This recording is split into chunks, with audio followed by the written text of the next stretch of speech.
পর পর দুটো মেয়ে হয়ে গেল আমার। এবারও আমি কনসিভ করেছি শুনে আমার শাশুড়ি মা সকালবেলা তার কাছে ডেকে নিলেন। শাশুড়ি মা মুখ বেঁকিয়ে বললেন, বৌমা শুনলাম আমার নাকি তুমি পেট বাঁধিয়েছ। শাশুড়ি তো মায়ের মতন, তার মুখ থেকে এসব কথা শুনতে আমার মোটেও ভালো লাগে না। তিনি ইচ্ছা করলেই তো কথাটা সুন্দর করে বলতে পারতেন। তবুও আমি কোমল গলায় বললাম, জি মা, আমি কনসিভ করেছি। শাশুড়ি মা রাগান্বিত হয়ে বললেন, এবারও কি মেয়ে সন্তান জন্ম দিবা? আমি চোখ নিচের দিকে তাকিয়ে কাপা কাপা গলায় বললাম, মা, সন্তান দানের মালিক তো আল্লাহ, আমি জানি না আমার কি সন্তান হবে। শাশুড়ি মা রেগে গেলেন আর আমাকে বললেন, শোনো বৌমা, আমি হলাম এক কথার মানুষ। এবার যদি তোমার মেয়ে সন্তান হয় তাহলে একেবারে এ বাড়ির দরজা তোমার জন্য চিরতরে বন্ধ।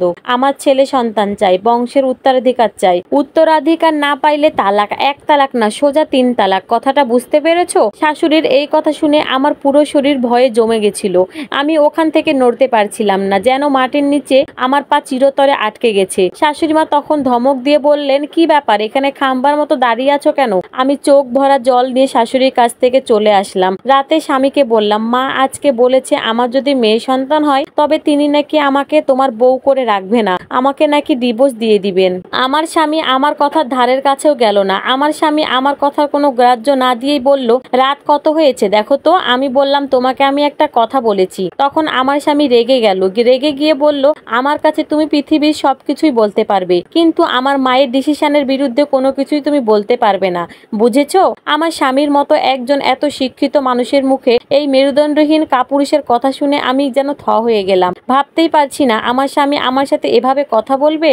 আমার বিপদ ঘনিয়ে আসলো আরো পরে, যখন চেক আপ করার পরে জানতে পারলাম আমি এবারও মেয়ে সন্তানের মা হতে চলেছি। ডাক্তারের চেম্বারে গিয়েছিলাম শাশুড়ি মায়ের সাথে। ডাক্তার রিপোর্ট দেখে হাসি মুখে বললেন, খুশির খবর আছে, বলুন আলহামদুলিল্লাহ। আমি আলহামদুলিল্লাহ বললেও শাশুড়ি মা আলহামদুলিল্লাহ বললেন না। শাশুড়ি মা শুধু জানতে চাইলেন কি সন্তান হবে। ডাক্তার মিষ্টি সুরে বললেন, মেয়ে সন্তান হবে। তখনই আমার শাশুড়ি ডাক্তারের চেম্বার থেকে সাথে সাথে নিয়ে বের হয়ে আসলো আর আমায় বললেন, মাগো, সন্তানের মালিক আল্লাহ, তিনি চাইছেন বলে তোমার আবার মেয়ে সন্তান হবে এবং এ কথা শুনে তোমার শাশুড়ি তোমাকে তালাক দিবে। তালাক দেওয়াটাও সে ওই মালিকেরই ইচ্ছা। মালিকের ইচ্ছা ছাড়া গাছের পাতাও নড়াচড়া করে না। শাশুড়ি মায়ের মুখে এ কথা শুনে আমি যেন থরথর করে কাঁপছি। কি করব না করব কিছুই বুঝতে পারছি না। চোখ দিয়ে টপ টপ করে পানি বইয়ে পড়ছে। শাশুড়ি মা বললেন, সব আল্লাহর ইচ্ছা, তুমি কান্নাকাটি করো না মা। তোমার এই দুঃখ দেখে তোমার প্রতি সামান্য দয়া করতে পারি। আমি তোমাকে আমার ছেলের জন্যই রাখতে পারি, কিন্তু সত্য আছে একটা, আমার ছেলেকে অন্য বিয়ের জন্য অনুমতি দিতে হবে। অনুমতি না দিলে তোমায় আমি রাখবো না।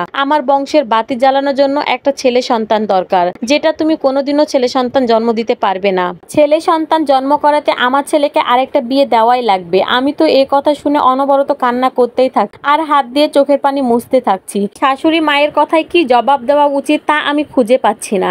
আমার স্বামী একজন মা ভক্ত ছেলে। শাশুড়ি মা এখনই যদি বলে তুই তোর বউকে তালাক দে, সঙ্গে সঙ্গে আমাকে তালাক দিয়ে দিবে। আর তার মা তাকে যদি বলে এখনই তুই বিয়ে কর, সঙ্গে সঙ্গে আরেকটা বিয়ে করতে রাজি হয়ে যাবে। আমি কি করব এখন কিছুই বুঝতে পারছি না। আমি এখন একটা সিদ্ধান্তে যেতে চাই। এক হলো আমার স্বামীর থেকে একেবারে সেপারেট হয়ে যাওয়া, আর 2 দ্বিতীয় বিয়ের জন্য অনুমতি দেওয়া। কোনটা করব আমি, কোনটা আমার করতে দেওয়া উচিত? কান্না করতে করতে আমি আমার শাশুড়ি মাকে বললাম, মা, আপনি কি আমাকে 3টা দিন সময় দিতে পারবেন? শাশুড়ি মা খানিক চুপ করে রইলেন। দিতে পারি, কিন্তু তারপরে আর কোনো আবদার তুমি করতে পারবে না। আমি বললাম, আমি আর কোনো আবদার করব না মা। মা বললেন, ঠিক আছে, এসো এখন আমরা বাসায় যাই। আমি বললাম, না মা, আপনি বাসায় যান, এই 3টা দিন আমি আমার ভাগ্য খুঁজবো, আমি এখন একাই বেরোবো। মা বললেন, যদি কোনো বিপদ আপদ হয় তাহলে কিন্তু এর মধ্যে আমি আর আমার ছেলে নেই, তুমি কিন্তু নিজের ইচ্ছাতেই যাচ্ছ।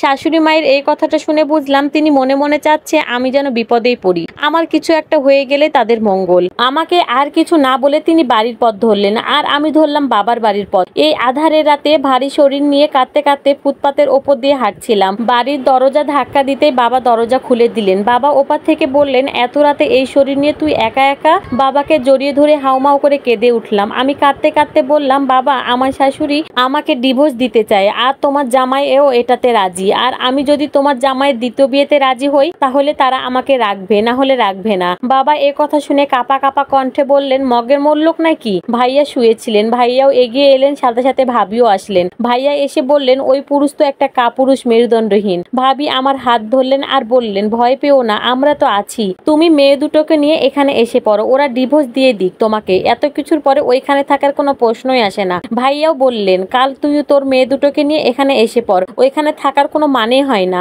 আমি বললাম আচ্ছা। পরের দিন সকালবেলা আবার গেলাম আমার শ্বশুর বাড়িতে, গিয়ে দেখি শাশুড়ি আর আমার মেয়ে দুটো বাসায় নেই। আমি অবাক হয়ে আমার স্বামীকে জিজ্ঞেস করলাম আমার দুই মেয়ে ওরা কোথায় গেছে। তখন আমার স্বামী বলল ওরা ওর দাদির সাথে নতুন মাকে দেখতে গেছে, মানে আমার নতুন বউকে দেখতে গেছে। আমি কাঁদতে কাঁদতে বললাম কোন সাহসে তোমার মা আমার মেয়ে দুইটাকে নিয়ে নষ্টামি করতে গেছে।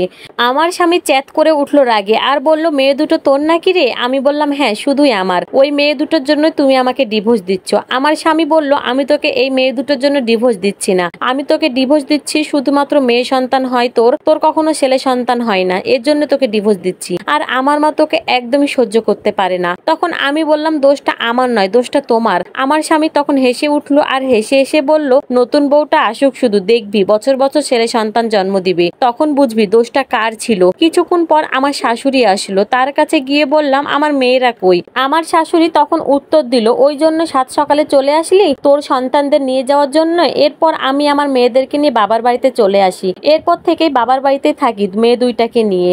আর আমাদের মাঝখানে ডিভোর্সও হয়ে যায়। ডেলিভারির দিন ঘনিয়ে আসলো আর আমি পুত্র সন্তান জন্ম দেই। আল্লাহর কি লীলা খেলা, সবকিছুই যেন একটা স্বপ্নের মতো লাগলো। তারপর আমি শুনতে পাই আমার প্রাক্তন স্বামী যে নতুন বউকে বিয়ে করেছিল তার নাকি আবারও মেয়ে সন্তান হয়েছে। আল্লাহ চাইলে কি না পারে, আল্লাহ ছাড় দেয় কিন্তু ছেড়ে দেয় না।